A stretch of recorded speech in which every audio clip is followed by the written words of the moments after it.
کہ حج تمتع کس کو کہتے ہیں، اس کا کیا طریقہ ہے؟ دیکھیں، حج تمتع کا مطلب یہ ہے کہ آپ ایک سفر میں پہلے عمرہ کریں گے اور اس کے بعد حج کریں گے۔ مثلا جیسے اب حج کے مہینے چل رہے ہیں نا جی، تو اب پاکستان سے جو لوگ عام طور پر جاتے ہیں وہ تمتع ہی کرتے ہیں۔ تو حج تمتع کا طریقہ یہ ہے کہ آپ یہاں سے میقات سے پہلے چاہے آپ پاکستان سے ایئرپورٹ سے یا جہاز میں میقات آنے سے پہلے حج کے احرام کی نیت کریں گے۔ مرد جو ہیں ان کے لیے احرام کیا ہے، 2 چادریں، اور 2 چادریں اوڑھنے کے بعد وہ نیت کریں گے اور تلبیہ پڑھیں گے۔ وہ نیت کریں گے کہ اے اللہ، میں عمرے کی نیت کرتا ہوں، اس کو قبول فرما اور آسان فرما۔ اور اس کے بعد 3 دفعہ تلبیہ پڑھ لیں، کم سے کم 1 دفعہ ضروری ہے، 3 دفعہ پڑھنا مسنون ہے۔ وہ تلبیہ لبیک اللہم لبیک لبیک لا شریک لک لبیک ان الحمد والنعمت لک والملک لا شریک لک، یہ اس نے پڑھ لیا، اب اس کی نیت ہوگی، احرام شروع ہو گیا اس کا۔ یہی طریقہ عورت کے لیے ہے، لیکن عورت کے لیے کوئی جو مخصوص لباس نہیں، اس کا اپنا جو لباس ہے وہی احرام بن جائے گا اگر وہ نیت کر لے اور تلبیہ پڑھ لے۔ یہ عمرے کی نیت ہو گئی۔ اب آپ جائیں گے، مکہ پہنچیں گے، سب سے پہلے آپ نے بیت اللہ کا طواف کرنے، 7 چکر لگانے۔ جیسے نارمل عمرہ ہوتا ہے کہ بھئی آپ حجر اسود پہ آ کے استلام کریں گے، استلام کریں گے 1 چکر، پھر اس پہ حجر اسود کا استلام، ٹھیک ہے نا جی۔ یعنی استقبال کا مطلب ہے کہ اس کی طرف رخ کر کے پھر آپ استلام کریں گے دور سے، بوسہ دینا جو طریقہ ہوتا ہے، ٹھیک ہے نا۔ بسم اللہ اللہ اکبر پڑھیں گے، 7 چکر پورے ہو گئے، آپ کے طواف ہو گیا۔ اب آپ نے آ کے 2 رکعت نفل پڑھنے ہیں، طواف کے یہ واجب ہوتے ہیں، 2 پڑھ لیے۔ اب آپ نے اس کے بعد صفا مروہ کی صحیح کرنی ہے، 7 چکر لگانے ہیں، صفا سے شروع کر کے مروہ پہ 1 چکر، مروہ سے صفا دوسرا چکر، اس طرح 7 چکر آپ کے پورے ہو جائیں گے۔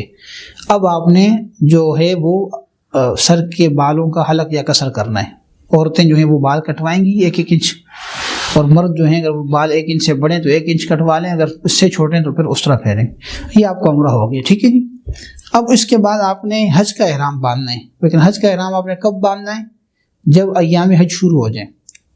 تو حج کے ایام 5 ہیں خاص طور پہ، 8، 9، 10، 11 اور 12، یہ 5 دن یاد رکھیں۔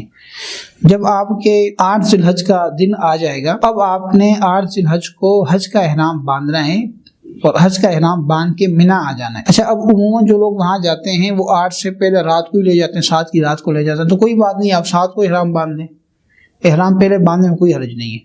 اب آپ 8 کو منی میں ہیں، منی میں آپ نے رکے ہوئے ہیں، یہاں جتنی نمازیں آپ کی آپ پڑھ لیں، کیونکہ میں اس لیے بتا رہا ہوں کہ آپ نے جو حج انتظامیہ کے انتظامات اس کے مطابق آپ کو چلنا ہوتا ہے۔ ویسے تو طریقہ یہ ہے کہ آپ 8 کو جائیں، منی میں رہیں، ٹھیک ہے نا جی، اور اگلے دن آپ فجر جو ہیں وہ پڑھ کے اس کے بعد جائیں عرفات، ٹھیک ہے نا۔ لیکن عام طور پر ایسا نہیں ہوتا، وہ پہلے ہی آپ کو لے جائیں گے، 7 کو لے جائیں گے، تو ٹھیک ہے، کوئی بات نہیں، آپ 8 کا دن وہاں گزاریں، ٹھیک ہے نا۔ 8 کی رات کو ہو سکتا ہے وہ آپ کو پھر لے جائیں عرفات لے جائیں، لیکن بہرحال 9واں دن اصل عرفات کا ہے، زوال کے بعد سے لے کے مغرب تک آپ نے عرفات میں رکنا ہوتا ہے، ٹھیک ہے جی۔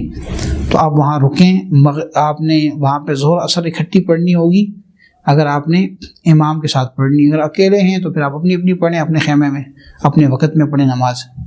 اب آپ نے یعنی مغرب کے بعد کسی بھی وقت آپ آ جائیں مزدلفہ، رات کو آپ کو کسی وقت بھی لے آئیں گے مزدلفہ، یعنی یہ سمجھ لیں کہ 9 اور 10 کی درمیانی شب ہے۔ مزدلفہ آپ آئیں گے، مزدلفہ میں آپ نے صبح صادق کے وقت ہے، یعنی صبح جب ہو جائے گی وہاں سے لے کے آپ نے سورج طلوع ہونے تک وہاں رہنا ہے آپ نے، ٹھیک ہے نا۔ یہ وقت ہے مزدلفے کے وقوف کا، تھوڑی دیر کے لیے بھی آپ آ گئے تو کافی ہے۔ تو اب آپ نے رات مزدلفہ میں گزار دی، اب 10 تاریخ ہو گئی، فجر آپ نے پڑھ لی، اب آپ چلے گئے منی کی طرف۔ منی جا کے آپ نے جو بڑا شیطان ہے اس کو 7 کنکریاں مارنی ہیں، پہلے دوسرے کو آپ نے چھوڑ دینا ہے، یہ 10 تاریخ کو بڑے شیطان کو 7 کنکریاں مارنی ہیں۔ 7 کنکریاں مارنے کا طریقہ یہ ہوگا کہ آپ چھوٹی چھوٹی کنکریاں اپنے ساتھ مزدلفہ سے لائے ہوں گے، وہی آپ اللہ اکبر کہہ کے اس کو ماریں آہستہ سے، ٹھیک ہے نا۔ چھوٹی چھوٹی کنکری ہے وہ اس کے اندر لگ جائے گی، بس کافی ہے وہ۔ تو پہلی کنکری، دوسری، تیسری، چوتھی، 5ویں، 7 کنکریاں مار دی آپ نے۔ اس کے بعد آپ کی قربانی ہونی ہے۔ جب آپ کی قربانی ہو جائے گی تو اس کے بعد آپ نے سر کے بال جو ہیں وہ حلق یا قصر کرنا ہے، جیسے کہ تفصیل میں نے بتا دی۔ اگر بال 1 انچ سے چھوٹے ہیں تو حلق کریں، اس طرح پھیریں، اگر بڑے ہیں تو آپ کے لیے بھی گنجائش ہے کہ آپ اس کو 1 انچ تک کاٹ دیں کم سے کم۔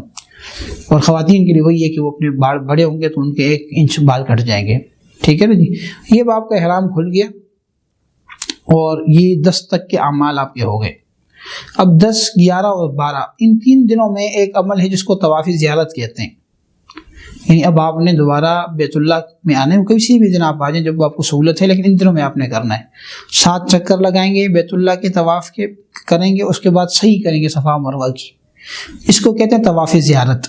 یہ آپ نے کرنا ہے. آپ 10 کو کر لیں، آپ 11 کو کر لیں، آپ 12 کو کر لیں. البتہ جو خواتین ہیں اگر ان کی ناپاکی کے دن چل رہے ہیں تو ان کے لیے مزید گنجائش ہے کہ جب پاک ہو جائیں تب کر لیں.